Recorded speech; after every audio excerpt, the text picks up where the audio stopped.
Welcome to the random talk show. और आज मैं आप लोगों का होस्ट, आप लोगों का दोस्त वरुण, और आज मेरे साथ आए हैं ऐसे दो चेहरे जिनको आपने इस चैनल में ऑलरेडी बहुत बार देखा होगा। ये लोग चैलेंजेस करवाते हैं और बहुत सारे सवाल करते हैं, लेकिन आज मैंने इनको पकड़ा है और आज मैं इनसे बहुत सारे सवाल करूंगा। वैसे आप लोगों ने वीडियोस में इनको अलग अलग तरीके के कुछ कांड करते हुए तो देखा ही है, बट आज मैं आपको इनकी असलियत बताने वाला हूँ कि एक्चुअली करते क्या है। तो मिलिए इनसे। ये हमारी मीना मैम है और ये HR हैं by profession, and she is Ekta, और ये एडिटर हैं। So first of all thank you so much for coming in the show.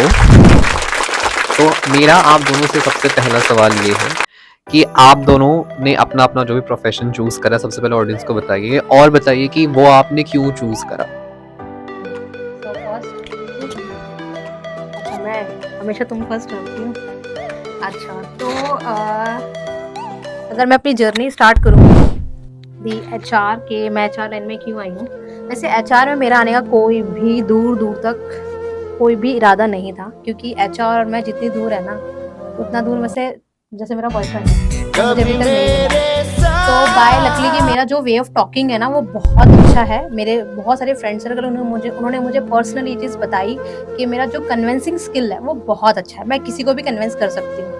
तो मैं सोचा चलो यार HR में घुस जाते हैं, और HR में बहुत सारे लोग मिलेंगे तो ये सब चीज़ें करने के लिए। तो बस यहाँ से मेरी जर्नी स्टार्ट हुई, और I am the HR of this. तो ये HR बनने के लिए, जैसे अगर किसी को HR बनना हो तो उनके अंदर क्या क्या क्वालिटीज होनी चाहिए या फिर क्या क्या क्वालिफिकेशंस होनी चाहिए?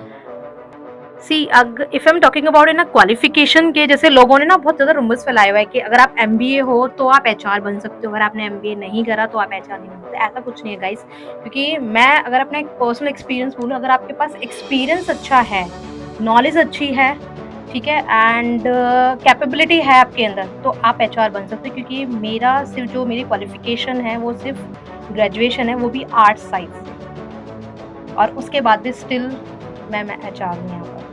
नाउ टॉकिंग अबाउट एकता, आप अपने प्रोफेशन के बारे में बताइए पहले। हाय, आई एम एकता और मैं हूँ एक वीडियो एडिटर और ग्राफिक डिज़ाइनर भी बोल सकते हो आप मुझे। तो इस कंपनी में मैंने ज्वाइन किया था एज अ वेब डिज़ाइनर।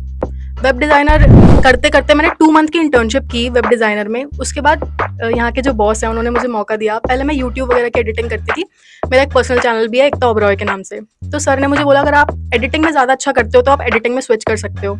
तो मैं उस टाइम बहुत कन्फ्यूज़ थी कि एडिटिंग में मुझे नहीं लगता था उस टाइम स्कोप है। सर ने मुझे बहुत मोटिवेट किया, यहाँ पर बहुत लोगों ने मोटिवेट किया, बहुत अच्छी कंपनी है और लोग मोटिवेशन देने के लिए बिल्कुल पीछे नहीं हटते हैं।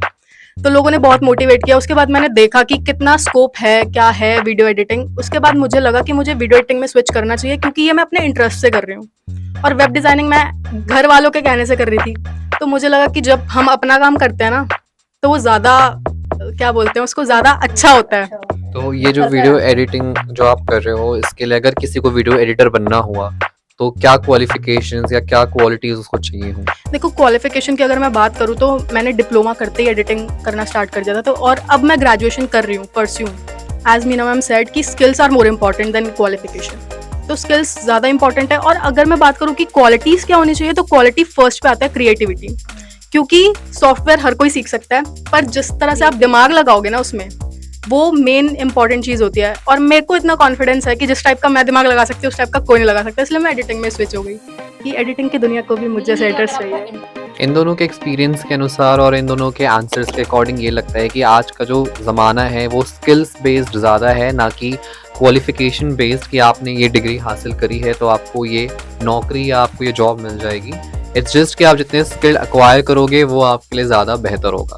तो ये तो था कुछ पर्सनल आप जो करते हो उससे रिलेटेड सवाल, बट मेरा एक सवाल, दो एक्चुअली सवाल हैं। पहला सवाल मेरा आप दोनों से ये है कि अगर आप आज जो आप कर रहे हो, अगर आप वो नहीं होते तो आप क्या होते? मैं एक्चुअली क्या है, मैंने बहुत ट्राई करा है SSC की तैयारी के लिए। मैं शायद एक गवर्नमेंट एम्प्लॉय होती। सब ट्राई करते हैं, मैंने ज़रूर ट्राई करा, और वो नहीं होती तो शायद मैं एक टीचर होती। ओके, आप? तो मेरा बचपन से सपना था कि मैं एयर होस्टेस में जाऊं, बट वो बड़े होते होते लोगों ने चेंज कर दिया कि एयर होस्टेस गंदे होते हैं, वेटरेस की तरह ट्रीट करते हैं उनको। देन मेरे दिमाग में आया कि मैं मॉडलिंग करूं। मॉडलिंग के मैंने शूट्स करे, बट वहाँ पे कॉम्प्रोमाइजेशन वगैरह आ जाती है ना, वहाँ पर वो भी छोड़ दिया क्योंकि कोई सही लाइन मिली नहीं। उसके बाद मेरा सपना यही था कि मैं सॉफ्टवेयर इंजीनियर बनूं। अगर मैं आज एडिटर नहीं होती तो सॉफ्टवेयर इंजीनियरिंग कर रही होती। ओके, मेरा अगला सवाल आप लोगों से ये है कि आप लोगों के अकॉर्डिंग एक ईजीएस्ट जॉब और एक डिफिकल्ट जॉब जो आज मार्केट में एग्जिस्ट करती है वो कौन सी है? मैं तो कहूँगी सबसे टफ जॉब ना एचआर की है यार, क्योंकि अगर एक कंपनी में 200 एम्प्लॉय हैं, 300 एम्प्लॉय हैं और उनको टैकल करना इट्स टू हेक्टिक, क्योंकि आपको नहीं पता कि हर एक सेकंड के बाद आप किस टाइप के एम्प्लॉय को आप हैंडल कर रहे हो, उसकी कंडीशन क्या है, कितने वो एरोगेंट फेस पर है, क्या उसका वे ऑफ टॉकिंग है, वो चीज़ हैंडल करना बहुत डिफिकल्ट है। ऊपर से और बहुत सारी चीज़ें एचआर का आपको पता होगा कि डिडक्शन वगैरह करती है, कुछ भी हो बस एचआर के ऊपर गोलियां चलानी होती है। तो एचआर जब जहाँ तक मुझे लगता है, लोग कहते हैं कि एचआर बहुत इजी जॉब है, एचआर में सस्ती होता HR क्या है। है, सिर्फ रंगोली बनानी होती है और ड्राइंग करनी होती है और लोगों को डांस करवाना होता है। बट उसके अलावा भी सोचो, चाहे एचआर खुद अपने कितने भी टेंशन में हो, स्टिल आप लोगों के लिए फन एक्टिविटी करती है, ठीक है। तो ये एचआर जब जहाँ तक मुझे पता है बहुत डिफिकल्ट है। ओके, आपके अकॉर्डिंग? एज शी सेड कि एचआर का बहुत डिफिकल्ट काम होता है, तो मुझे पता है क्योंकि ये करती हैं, तो मुझे दिखता है वो चीज़ कि कितने काम करती हैं वो। पर अगर मैं टफ और ईजीएस्ट की बात करूं, तो जो काम मैं कर रही हूं, अगर वो मुझे उसमें इंटरेस्ट ही नहीं है, तो वो मुझे दुनिया की टफेस्ट जॉब लगेगी। और जो अगर मैं अपना काम, चाहे मेरे पास टारगेट्स कितने भी हैं, मेरे पास दिन के 20 टारगेट है, पर मुझे उसमें मजा आ रहा है, तो मुझे ईजीएस्ट जॉब उससे कोई नहीं लगेगी।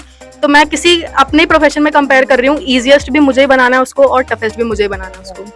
I'm also agree with your question, answer, sorry. Okay, तो ये था कुछ ऐसे नेचुरल और नॉर्मल सवाल